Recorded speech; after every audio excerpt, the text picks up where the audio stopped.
Hello everybody and welcome back to Allure Unmasked. Today with myself, Roisin, and a very special guest, Jo.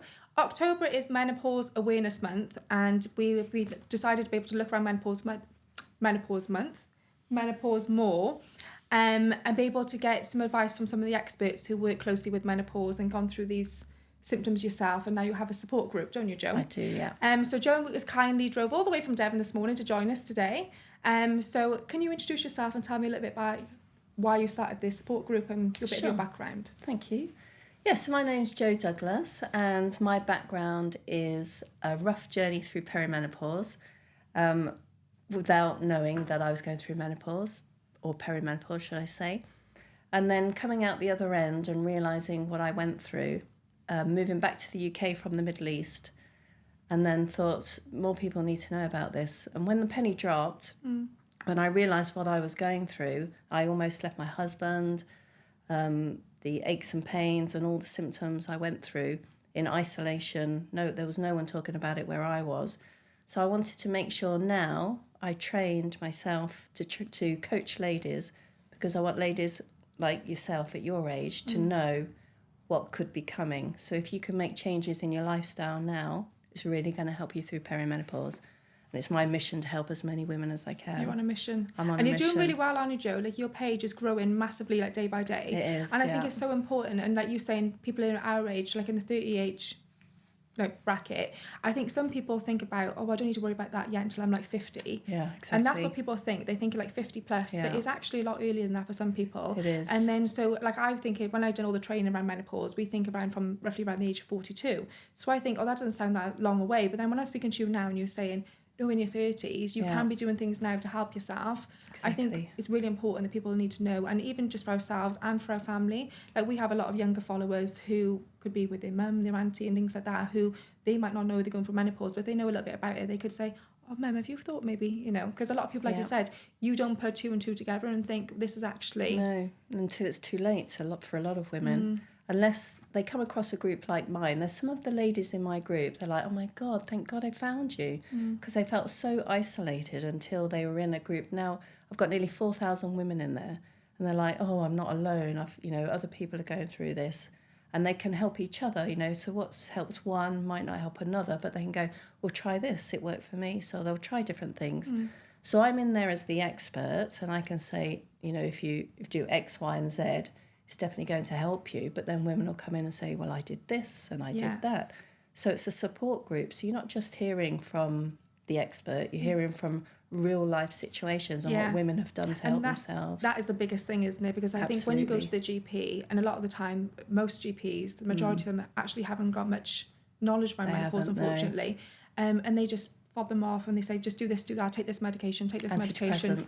First line is always antidepressants, isn't it? Yeah. And they're just left to be able to struggle with it on their own. They don't feel comfortable speaking to people. And I think it's really important that people do talk with each other to be able to share their experiences. And I know, obviously, with this episode, because we both go off on tangents quite a bit, we have got some questions, haven't we? Because I know you've spoken to your members in your group to look at the most commonly asked questions you have to make sure we can cover them. So I just want to go through a few things, Jo, if that's okay, and just go through them. So when we say about perimenopause, when does it start and how long does it roughly last? Well, this is the bone of contention, because if you look at the statistics that's reported by the British Menopause Society, they say 1 in 100 women go through perimenopause before the age of 40, which on its own is high, 1 in 100, considering how many women are in the world. Yeah. But from my experience, it's a lot more than that. It's just not reported. And it's because they don't know that they're going through perimenopause. They might have depression, anxiety, and it starts really young. So in my eyes, it's a lot more than that. And considering the average age of going through menopause, because it's 12 months without a period is classed as menopause, the average age for that is 50, 51. So if you're looking at women starting like as early as 39, 40, you're looking at 10 years worth of being in perimenopause, which is a long time. Yeah. It's a big chunk of your life. It's a horrible thought, and it's important years, where young families, marriages break up on the average at the age of 45, and a lot of it is due to being in perimenopause. Retirement, unemployed, suicide rate. in One women. in 4 women leave their work because of perimenopausal symptoms. I think that's, and in my experience, a lot of that's due to anxiety and self-confidence and brain fog. Yeah. And it's really funny because, like you say, in that certain time frame of life, you know, you have young families, but it's also sometimes a time frame where people have really worked their way up through their jobs, and then by the time they get to a higher role, they're thinking, right, I've got this, I've worked all my years to get to this. And then brain fog kicks in, and they can't concentrate. It's awful. And I come across this all the time, like obviously with our demographic, our patients, majority of our patients are 35 plus, so we have people coming in 37, 38, 39, so like, I will agree with you, the 1 in 100, I see that in day-to-day practice myself, people like who are 37, 38, so I do think it's a bit earlier than what people actually think it is, who talk about perimenopause and how it's affecting them in their life, and it's so sad. And I think that when you go to the GP or you look online and you think about menopause, a lot of people who are undereducated about it, they think hot flushes, missed periods, vaginal dryness, and those symptoms you tend to get later in perimenopause, so they don't always show up at the beginning. So when you go and see a doctor and you go with anxiety or depression and you don't have hot flushes, you don't have hot sweats, your periods are still regular, they go, oh, you're too young. And then they check your blood levels. Yeah, and then that's a whole nother, I could go off on the tangent I know on what I that. mean. And they check your blood levels. Because we know that they'll do that a lot of the time to fob women off, to say, no, you're not going through perimenopause because this is fine. You know, these FSH levels are absolutely fine, which we know that they can't actually diagnose you off that at all. Unless they're doing their bloods every single day and watching the fluctuation, then you can't. The blood tests are good to rule out other things, which is one of the other questions that I've just jumped to, because some of the ladies say to me, well, how do I know it's not something else? How do I know it's perimenopause? Because it is as well. A lot of people say, oh, I must be perimenopausal, when sometimes they're not. So it can go the other way as well.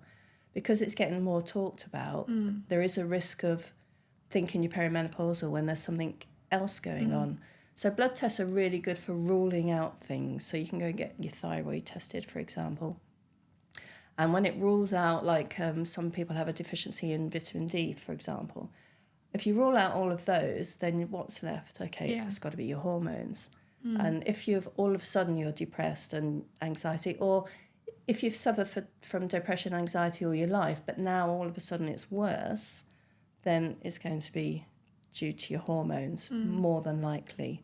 But doctors, unfortunately, I don't want to slag doctors off because they do a great job. Some of them are great, but some of them unfortunately aren't, and they haven't got enough time to be able to speak with women. Minutes. And when like women are coming in, they're feeling really, vulnerable, and they're trying to talk, and they kind of like, they're on a time scale, they haven't got time to talk to them, which is great, obviously, for private care, but not everyone can afford private care, and I tell all my ladies to track their symptoms. They can download a free tracker in my group, and they track the symptoms, and when they go to speak to a doctor, they can take their trackers with them and say, look, I've been going, and you'll see when you look at your what you're tracking, you'll see it's you'll have to let me know in your would you mind cycle. if I downloaded that? Well, obviously I'll send my patients over to your group anyway, and they can have a look themselves. It'd be great definitely. if we had that to be able to send to patients as well, though, because like link. I say to my ladies, go equipped. Like if you go in there and say to them, well, the nice guidelines say this about blood levels and everything else, and then the doctors think, oh Christ, she knows what she's on about, I best actually help this lady, because a lot of the time they just fob them off and they just give them some antidepressants,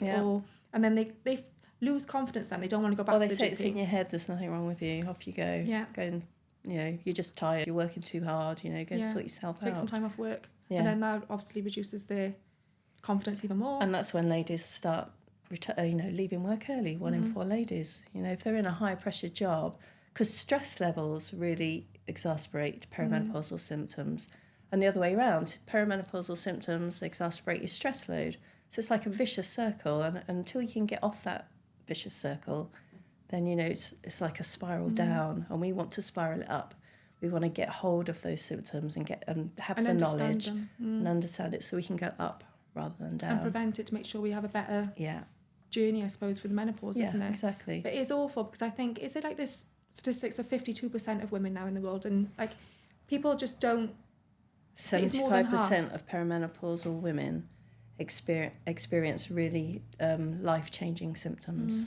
You do have the odd women who go, oh no, I don't need HRT, I've sailed through it, and all those things as well, and you think, oh, that's great. But like I say to my patients, well, a lot of people haven't taken HRT. Like my mum never took HRT. And it was to do with the scandal, the breast cancer scandal in 2002. So I think it's a generation of people who were too scared to take HRT. My mum's like, oh, I wasn't too bad, I'm fine, I don't need it. But back about 2 years ago, she broke her thumbs putting her shoes on. Yeah. I said, see, Mum, you need your HRT. Yeah. Oh, I'm over that now. I said, but you still haven't got the hormones. You're not, exactly. But I had a lady come in to me the other day. It's actually one of my friend's mums who had a back operation many years ago. Was lots of different issues. I won't go into them, obviously the personal. But she obviously got some bone health issues already. And she wasn't taking an HRT.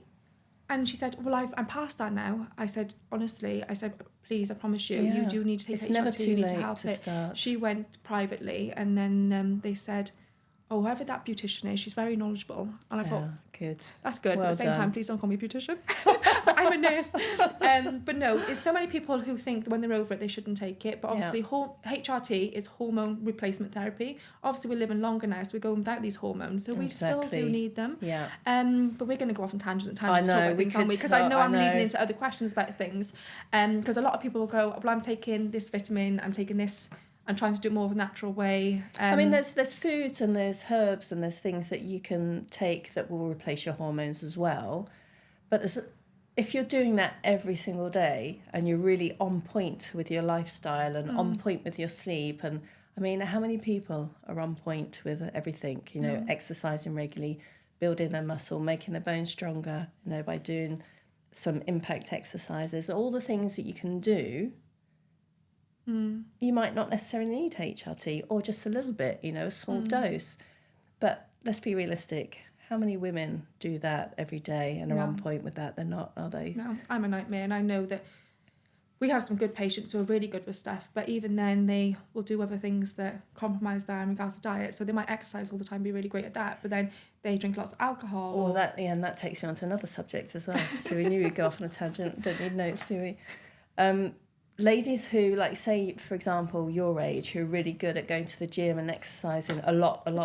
Well, some women, not us. We're trying to be better. But some women go, well, I'm really active and I'm really this, you know. And as they get older, it changes because it puts stress on their body. And when you have more stress on their body, it affects their hormones more. So when you get to perimenopause, it's the opposite. Less is more. So you need to do more weight training.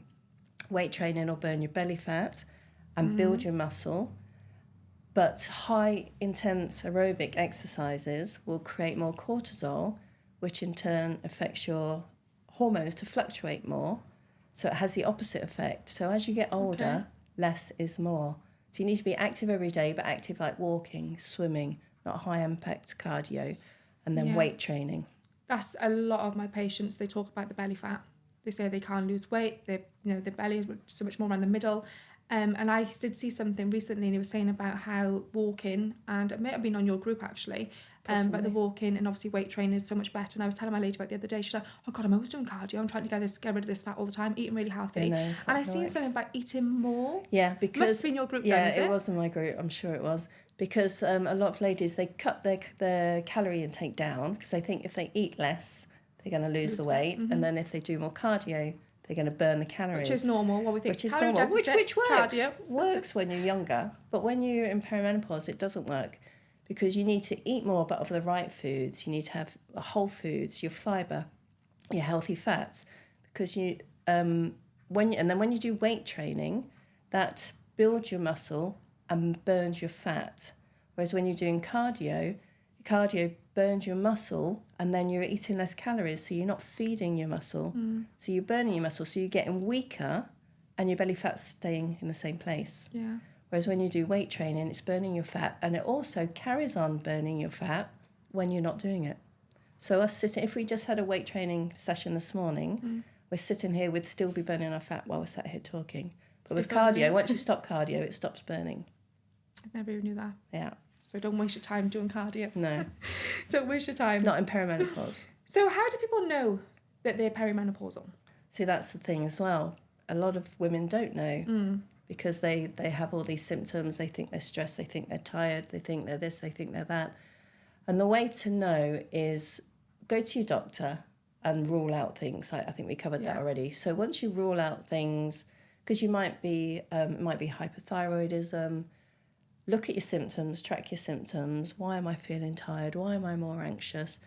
Why am I having hot sweats? Why are my periods off? Go and speak to your doctor and ask them, I'd like to rule out stuff. And if they rule out everything else, it's highly likely you're perimenopausal, and that's when you really need to track your symptoms to then go back to the doctor and say, I know you're going to take blood tests to look at my hormones.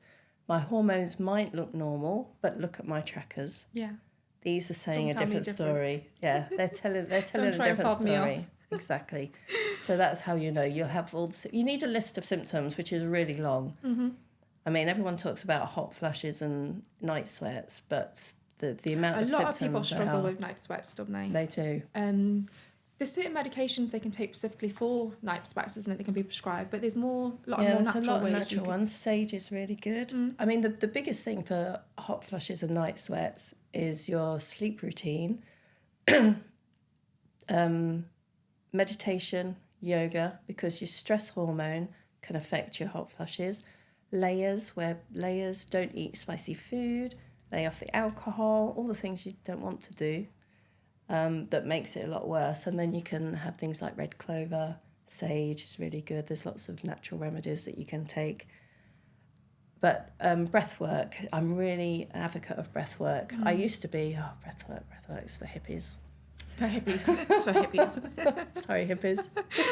But it really does work. And if you feel like you're getting a hot flush and it comes on, or you wake up in the night and you do some breath work, like really deep breathing. Deep breathing in through the nose. There's lots of different ones that they're all in my group. I share them.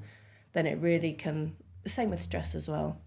When you're getting anxious and you do some breath work, you just sit to the side, 5 it's quiet just minutes. stopping for 5 minutes, isn't it? It is. Busy lives, stopping for 5 minutes, because none of us breathe properly. No, we So don't. if you just stop and like really do breathe, and like I was doing with my patients the other day while she was having polynucleotides, because they can be a bit pinchy.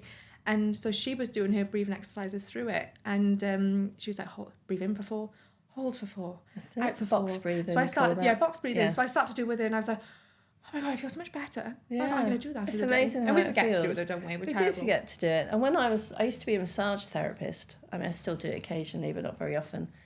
And I used to say to my gentlemen as well, but mainly ladies laying on the bed, if I found a knot and I pressed too hard and it hurt them, instead of, seizing up like that, that's not going to help. Just to breathe through it. It's like giving birth. Yeah. Just need to breathe. And I used to tell them to breathe through it then. So how did I not know that when I learnt about breath work, I'm like, okay, yeah. Well, makes sense. Yeah, I used to tell them to breathe. I just told them to breathe because I was taught to tell them to breathe. I didn't really look into why I was telling them to breathe. But I seen another thing on your page, and it was the spoon.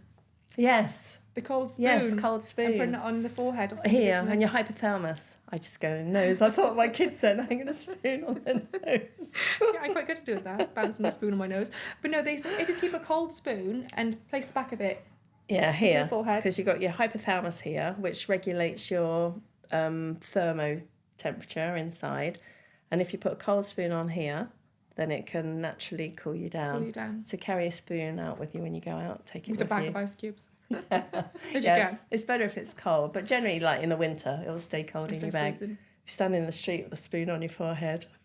You have a lot of funny looks, but at least they'll be doing helping you anyway.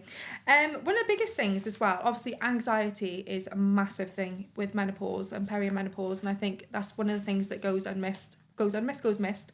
And mood swings and anxiety together, I think, can be one of the biggest things. A lot of people talk about their anxiety but don't talk much about their mood swings. I think some people are really just feel bad about having them, but it's quite common, isn't it? So when you're having mood swings, obviously it's all related to anxiety and depression as well. It's when your hormones are fluctuating. This is when lifestyle changes can really come to the forefront. So when I say lifestyle changes, people think, well, what's that? Self-care and mindfulness is really important. You need to take time for yourself, because women, we're so good at putting everyone first, aren't we? And if we put everyone first, we're going to start losing it with everyone in the household. And that's why lots of marriages break down, lots of arguments with teenagers and their parents and their mums. So when I say self-care, it could be just as simple as going for a walk in nature. Yeah. Time to do some meditation and breath work. Change your diet, take out all the sugary foods and all the high processed foods, more natural foods, soya, flaxseed, chia seeds. So really look at what you're eating and remove foods and add food. So remove I mean, there's a whole list of foods you can remove from your diet. Have you got anything on your group in regards to foods? Like Yes.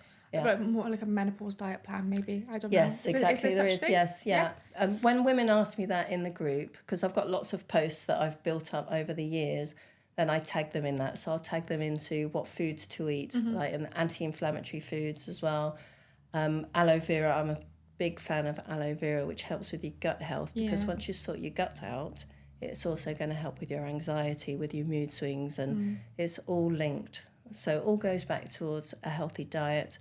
Lifestyle changes, as in your exercise, your mindfulness, your sleep. I mean, if you're not sleeping properly, that's at the top of the list, really, because then everything else suffers. When you're not sleeping, you don't feel like exercising. When you're not sleeping, you grab foods, comfort foods, because you're tired and you can't be bothered to cook.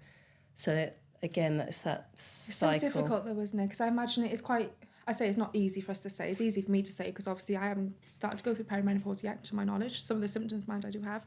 But for you, you're going through it and coming out the other end of it. But I think a lot of women who are really stuck in now with the anxious, the low motivation, the aches and pains and the poor sleep, the last thing they want to do is think about how healthy they need to be with the diet, how much they got to exercise, sitting down to meditate, like trying to balance life. We all know it's very difficult balancing life anyway. So having these extra things, like when you're feeling anxious anyway, those little things, they build up and they just feel like huge things to do all the time. It just feels impossible. Yeah. I mean, you do have to be disciplined. I mean, I do say that to the ladies, you know, the only person that can change this is you. Yeah. And sometimes they don't want to hear that, and I can understand why they don't want to hear that. Fix. Yeah, they just, exactly. And there is no quick fix. I mean, HRT is going to help, but even that takes 3 to 6 months to figure out what exactly is right for you, because there's so many different doses and types. So that takes a while. And then while you're waiting for the HRT to work, you start making those lifestyle changes. So when you start feeling better on HRT, it'll help you want to help yourself more with the lifestyle changes. And then the other way around, when you start making the lifestyle changes, you'll feel more like, okay, I can go speak to a doctor now. So you do have to be disciplined to know where to start and to make that change, because only you can make it. But this is where like groups like yours really come in, because a lot of women probably feel alone and isolated and feel on their own and they can't get through it, and if they're speaking to their partners. And I think this is another thing that people ask about, isn't it? Like how do they talk to their partners about it? And I know one of our patients who really struggled, she got her partner to watch the Davina McCall show to be able just to understand it. Yeah, that's a great way. But like your group allows people to, I think some people who feel like, oh, I'm never going to get out of this, or I can't do this, I can't do that, I can't be bothered to do this. If they can have real life stories and really... And some of the ladies that have made the changes, they say, well, I did this and I feel so much better than the ladies that don't feel like making those changes. They go, oh, well, it worked for her, I'm going to really try. And it's when you see a real life story and you can have the connections with people and talk to people is more inclined to do something. And they support each other. I mean, the atmosphere in the group is electric. You know, women supporting women. There's nothing stronger than women supporting women. Well, I joined the group, obviously, a few weeks back, and I was thinking, I felt like I shouldn't be in there. I was feeling bad then, thinking, should I not be in there? Because sit back and watch, because you're going to learn. But this is what I mean. Obviously, you saying that is for us to be able to understand. Like, you can't just join these groups thinking that you have to be perimenopausal. It's obviously going through it for education, to be able to explain to, obviously, yourself and to patients and things. For me, it's really beneficial to be able to understand what we're going to go through and learn from yourself, isn't it? Yeah, exactly. So I'm quite happy to let ladies in there that aren't... There's no age limit. There's no age limit, no. I mean, the younger you're in there, the better, really, because you'll learn. Groups for men, though, to be able to... Well, there is one group that I know of that's for men, and I'm in there kind of stalking them. On your husband's account. I listen to what they say, but a lot of them, even though they're in there to learn, a lot of them still do joke about their wives and, oh, she did this and she did that. And I have to really control myself not to get in there and... Do you know, funny enough, we had a patient come in the other week and he's actually going through a divorce, and he spoke so... I think it's purely because she's menopausal. I've only, he briefly spoke about it, and I felt so sad for the woman, though, thinking... It's just awful that she's made such a big life choice. Well, I almost walked out on my husband. But he seems to be quite understanding. He seems to know a lot about menopause, know exactly what medication she's on, what dose she's on and things. And I thought, this is, he seems to be very supportive. But it is hormones, isn't it? And, for pregnancy hormones, how they can affect you. Like, I turn crazy when I'm pregnant. Yeah. Not crazy. Well, that's I your don't know. hormones The girls fluctuating. laugh. They go, "Do you remember that phone call you had when you was pregnant?" And I was like, "No." But it's like my hormones still haven't settled down really, because I was like 2 years. Some ladies are like that just on their normal cycle. You know, coming up to their period, you know, you don't want to be near them. Yeah. You know, Well, and it's we have a hormone lady like that, fluctuation. and she's been diagnosed with something to do with her hormone levels and her periods and certain things. I can't remember what it's called now. But it's crazy how much hormones affect us. And I think we have a little glimpse into it, I suppose, with like your time of month. If you do get problems with like your hormones, it makes you feel a bit mood swings for your period, pregnancy and stuff. You have a glimpse of it. And part of it, for me, I feel like, oh my God, I'm scared for perimenopause. And then the other week I thought, when my girls are grown up and they're going through, starting their periods, I'm going to be perimenopausal. And I thought it's going to be hell, isn't it? But if I educate myself now, change my diet and lifestyle and work better for like weight training, look after my bone health, get different foods into my diet, I'm going to hopefully have a better journey if I can understand it more now. Yeah, I mean, you're already educating yourself now, so your daughters are going to breeze through it. And you're going to breeze through it. Fingers crossed. I mean, when you say breeze through it, I mean, no one breezes through it. Well, some people do, but it's very rare. But I mean, you'll understand what's going on with your body and you'll know what to do to change it. It's like when my brain fog, I mean, I'm postmenopausal now, so my symptoms, you know, have levelled out. How long were your symptoms? 10 years or more. Because I think, now looking back, I think I was perimenopausal between children. I had my children late. I had my first at 36, my second at 40. And when I think back about the symptoms I was having, which I put down to pregnancy, breastfeeding, they're very perimenopausal symptoms. And then I nearly left my husband in my early 40s when him just breathing annoyed me. He didn't have to do anything, bless his heart. So I didn't stop. I had my 12 months of not bleeding at the average age of 51. I was bang on. So if you look back at 38, 39, it's over 10 years of perimenopausal. And the first few years, like the first half of it, with no help, I had no idea what was going on, no support. I was living in the Middle East. You know, if I'd have been in the UK, it probably would have been different. But there's so many women here in the UK, even though it's talked about more, still have no idea and still don't know. They don't recognise it today. And sometimes when I speak to patients, when we do a medical history, we go through, you know, any medications, any mental health issues, and we talk about things. Then it comes up, oh, this has happened. And then I look at them and say, and I go, how old are you now? And then you've got to be careful because you don't want to suggest that somebody's going through menopause or perimenopausal. But sometimes they'll say 38, 39, 40, or some people will say like 48. And they all still think that they're not perimenopausal at all. And I think, well, maybe just have a little look into it. Some of these things might help you. And if I mention perimenopause, they go, oh, don't get on your menopause bandwagon. So I have to be careful. But it's good you're so passionate about it, though, because you need to be able to have and this amazing a lot of the people group. that say that to me, they usually come back and go, oh, Jo, can you They're help the ones me? then say, if anyone to speak to, I'll speak to Jo. She'll know what to do. So, HRT. HRT is really important. Not everyone wants to go on HE for the reasons that you said. Some of them still think it's all synthetic and, you know, connected to cancer and everything. But if it's well balanced and you're using the body identical hormones that you can get really widely throughout the UK now, then as far as I'm concerned, along with lifestyle changes, I think all women should be on HRT. Yeah, I'm an advocate for HRT, and I think as long as you're doing the lifestyle changes with it, obviously you're going to need less HRT then. Exactly. As well, so you can have a less of a dose. Yeah. And people don't realise that though, do they? They're so scared of taking it. No, they don't realise that. And a lot of women, they go on HRT and they don't feel any better straight away. So then they come off it.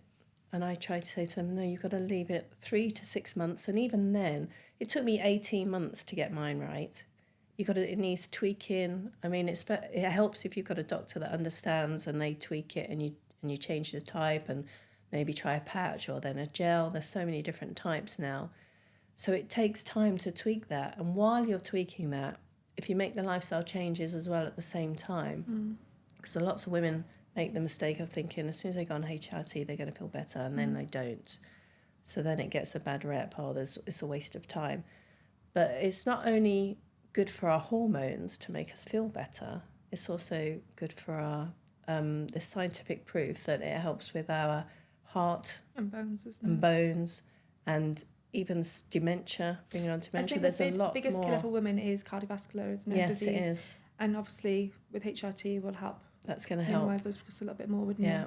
I mean, obviously not all women can take it when it comes to, you know, ovarian cancer, and estrogen can feed cancers. So not every woman can take it, but then there's, you know, alternatives for them. Again, the lifestyle and red clover and all the herbs and spices they can use. But if you can take it, and there's, I forgot her name now, there's a lady on Instagram, I think her handle's called Cancer and HRT, or HRT and Cancer, something like that. And she talks a lot about a lot of women with cancer who can take HRT, because they assume if you've got cancer in the family or you've had cancer before that you can't, and it's not always the case. For a lot of women it is the case, but not everyone. So you should have that conversation first before you rule it out completely. Yeah. It's just being aware and being educated and knowing that you've got choice, that there are things out there that you can do. So you know when you say you're post-menopause, do you still take HRT? Yes. Because a lot of people think, well, I'm over it now. I get that a lot of people. And they go, oh, I'm over it now, I don't need it. Well, I need it more, really, because I've got no hormones. Because post-menopause, so perimenopause is when your hormones are fluctuating. So maybe I should have gone over that as well, or the stages. Let's go through it now.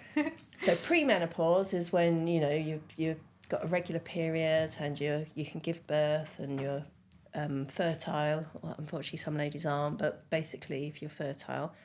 Perimenopause is when your hormones start fluctuating and you start feeling the symptoms of perimenopause, which the list is long. But the obvious ones are, you know, the ones everyone's talking about are the hot flushes, the sweats, irregular periods. But like I said, they come towards the end. Heightened anxiety, unexplained anxiety. The list goes on. Headaches. You've never had headaches, then you start getting headaches. That's also a symptom. So that's perimenopause, where you're still having periods. They might be irregular, they might not be, but you're getting symptoms. Menopause is when you've gone a whole 12 months with no period. So you could go 6 months with no period and you go, oh, I'm in menopause, and then boom, it comes again, and like really heavy as well. And and then could be really light the next month, and then really heavy, then really light. But you've got to go a whole 12 months with nothing to be classed as menopause. And then the very next day, you're postmenopause. So you were menopause for a year, but you don't know it until you're that day afterwards. So that day afterwards, you're postmenopause, and you were in menopause for a year, but you didn't know it until the day after because you've got to go 12 months. Does that make sense? Not to my brain, but hopefully to others. Does that make sense to you? Right, so let me try and explain that. So I'm perimenopausal. I've gone 8 months without a period. And I'm like, oh, I must be in menopause because it's 12 months without a period. But then I have another period. Settling in now. No, I wasn't in menopause. I'm still in perimenopause. So you have to start counting again. So you go from, so that period again, you have to go another 12 months. Yeah. And then so as soon as you go 12 months, you can mark it on the calendar, a year free a period. I've gone through menopause and now I'm post-menopause. Exactly. Got it. That's it. That's the I'm one. learning. Yeah, that's the one. So I'm post-menopause. So I went 12 months without a period when I was 51, which is the average age. I was bang on for that. So then the next day I'm post-menopause. And I didn't start HRT until I was post-menopause because I didn't move back to the UK and I didn't know about it until then. And then as soon as I learned about how HRT can help you, I went to the doctor and he said to me, yes, you can have HRT because you're post. And I said, so if I'd have come to you 4 years ago when I was really suffering, you wouldn't have given it to me? He said, no, we only give it to women who are postmenopause. You had to go 12 months without a period. I'm like, what? That's crazy. They don't do that now, though, do they? I think it's changed now because some of the ladies... But then, not always. It depends on your doctor. Cause some of my ladies have been refused it and they have to go private. Yeah, so a lot of my ladies I speak to, they are with private care. So they do get the extra... They do get the... But HRT regular doctors in the NHS, unless they've been trained otherwise, will say what they said to me. But they gave it to me, obviously, because I was post. But they said outright that they wouldn't have. And I'm on testosterone now as well, so that's a whole other subject. I was going to say, can that be prescribed now in the UK? It can, but only by certain doctors. Only certain doctors will do it, and you have to say that your libido is, like, on the floor. I mean, mine wasn't. I lied. I just said that on camera. She's a liar. because I knew it was the only way to get it. Unfortunately, women are so vulnerable that they have to lie about these things sometimes. And I know that sometimes people will go to the doctors, they go, no, this has happened. You know, I'm the same. Like, even with my daughter, if, like, I don't know, recently she had, like, loose stools. And I thought, if I say this has only been 3 days, they're going to go, oh, I thought, no, I'm just going to say it was 7. Yeah, exaggerate. Because I can tell something's not right, so I just exaggerate. I think so. that's You what have we to do use as your humans. instincts and exaggerate your symptoms, you know, to get them listening to you. Yeah. Which is a sad thing. It is sad, but a lot of people, like, if we don't make some fuss, then they will just... Don't worry about breaking down in the doctor's surgery and having a real... It's that safe space to do it. These poor doctors. I bet they look at the age range of the woman coming in and think, oh God, here we go. Here we go. But it's really important for women not to feel like that, though, because I think it's really common that people feel like that. I seen something the other day. I'm actually part of this group with Dr. Tim Pierce, who was looking into longevity in regards to aesthetics and obviously looking after the internal as well as the external. And part of that, we're looking at menopause and bringing in menopause testing into aesthetic clinics and things like that as well, to be able to make it more accessible for people. And he said something there about the symptoms, about how they cross over a lot. I think it takes around about 6 years to be actually diagnosed perimenopausal and 7 GP appointments.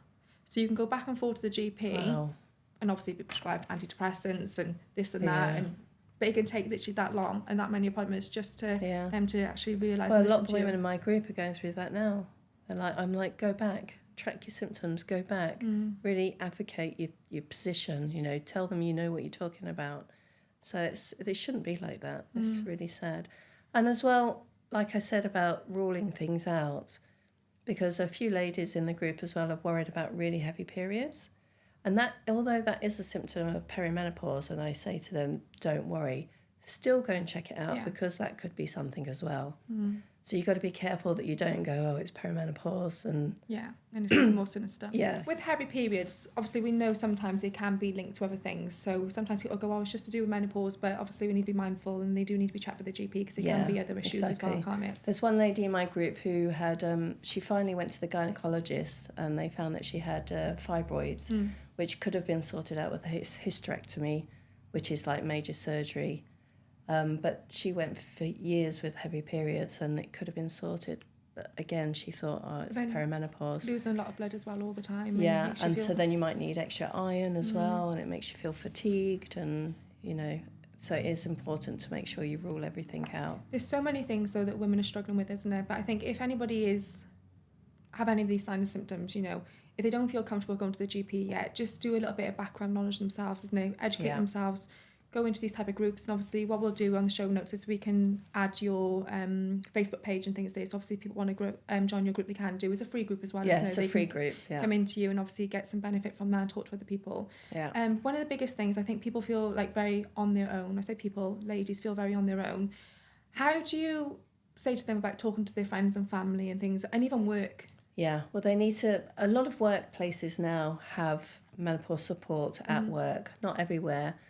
We've got yeah, a menopause that's good. policy. So go and speak to somebody who's in charge of that. But if you don't, go and speak to your manager. Be open, because managers need to know that this is going on. And I think if you're open with what's going on with you, then they're more understanding, and they, you know, and you'll find probably that manager, if they're a female, has been through it themselves or is going through it, and it opens up the conversation within the work group.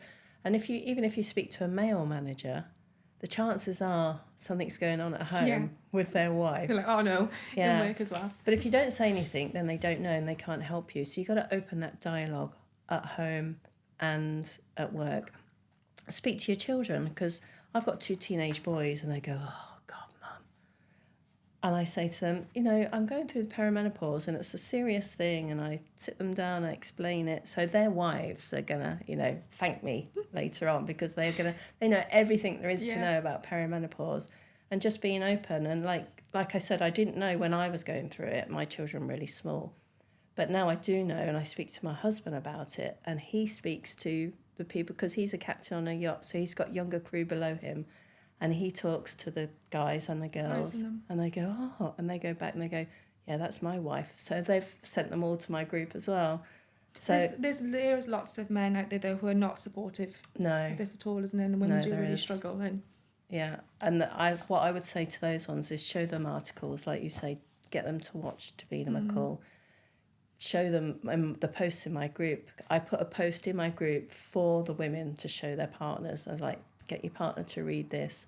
I let them see what women are talking about and how many women are going through it. And it's not just them like lazy because they're not tired all the time because they're lazy. It's actually a thing. So open dialogue. You need to talk. You need to let people know how they're feeling. Is there anything you think that we haven't discussed that you would like to talk about? Oh, I could be here all day. So what is your Facebook page? So if we can just let people know how to find you. It's a Facebook group. So it's called... It's a long title for a reason because it's searchable. It's Perimenopause and Beyond. Perimenopause and Beyond, creating midlife harmony with Jo Douglas. And the reason why it's so long, I knew you were going to ask me that. The reason why it's so long is because my company's called Midlife Harmony. I do retreats in Spain under the Midlife Harmony. So a group of 6 ladies come out and they learn everything there is to know about perimenopause while they're there, and they relax and rejuvenate. Lovely. So that's my company. So if someone's searching my company, the group will come up. Okay. It's called Perimenopause and Beyond because if you search in perimenopause, it will come up. So it's about the search, really. And then my name's on there because if they search my name, it will come up.